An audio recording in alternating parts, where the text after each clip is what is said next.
내면 세계의 질서와 영적 성숙이라는 책이 있습니다. 우리 믿는 자들이 꼭 읽어야 할 책 가운데 하나입니다.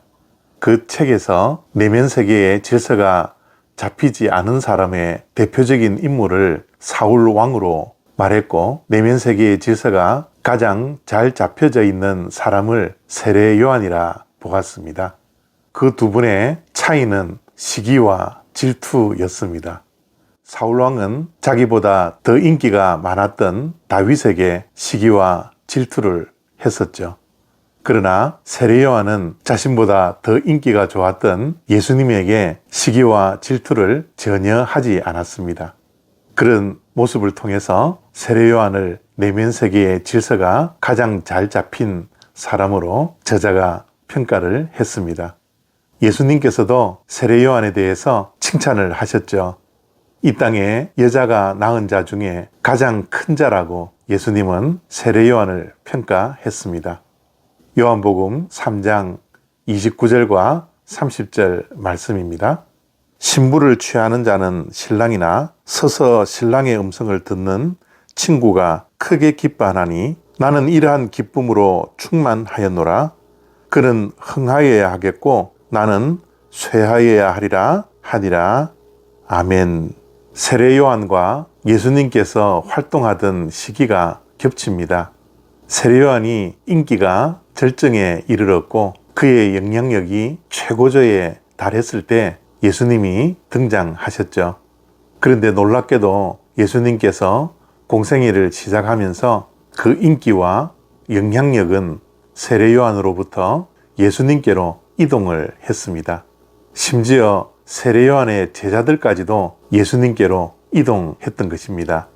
이러한 상황에 이르러 세례 요한의 인기와 영향력이 예수님께로 이동을 하면서 어쩌면 보통 사람 같았으면 세례 요한에게 좌절감이 있을 수도 있었고 실망감도 있을 수 있었을 겁니다. 또한 박탈감도 있을 수 있는 상황이었죠. 그러나 세례 요한은 보통 사람들과 달랐습니다. 자신의 인기가 시들해지고 그가 가지고 있는 영향력이 사라지고 있는 상황 속에서도 예수님을 시기하지 않고 질투하지 않았습니다. 오히려 그는 예수님은 신랑이고 자신은 신랑의 들러리라 생각했습니다. 들러리는 신랑을 돋보이게 하는 것입니다. 들러리가 아무리 잘생기고 잘났다 하더라도 신랑보다 잘나거나 돋보여서는 안 됩니다. 들러리는 오직 신랑을 위해서 존재하는 인물이죠. 그렇기에 세례 요한은 자신이 누구인지 자기 자신의 정체성에 대해서 분명히 알고 있었던 사람입니다. 자신의 정체성에 대해서 분명히 알고 있었기에 그가 해야 할 역할이 무엇인지를 분명히 알고 있었습니다. 그래서 세례 요한은 자신의 위치를 인기가 없어진다고 영향력이 사라진다고 벗어나지 않았습니다.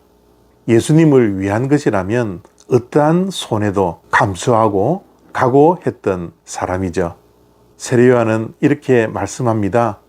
예수님은 흥하여야 하고 자기 자신은 쇠하여야 한다 라고 분명히 말씀합니다. 세례 요한은 어떤 사람입니까?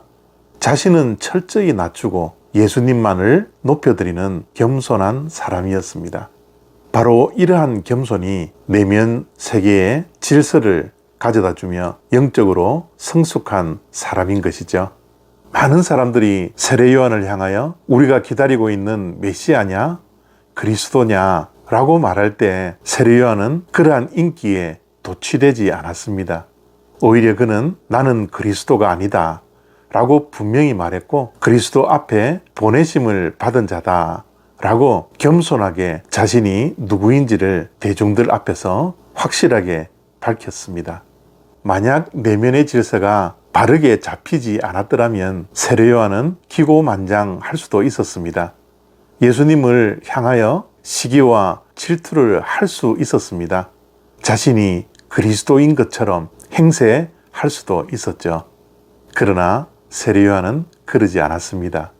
예수님만을 높이며 자기 자신은 철저하게 낮아졌던 것입니다. 오늘날 우리 믿는 자들이 살아야 할 삶의 모습도 바로 세례 요한이 보여주었던 겸손한 모습입니다.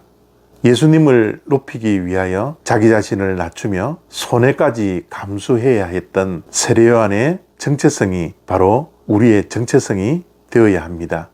그러할 때 내면 세계의 질서가 바로 잡히고 우리가 영적으로 성숙해질 수 있는 것입니다.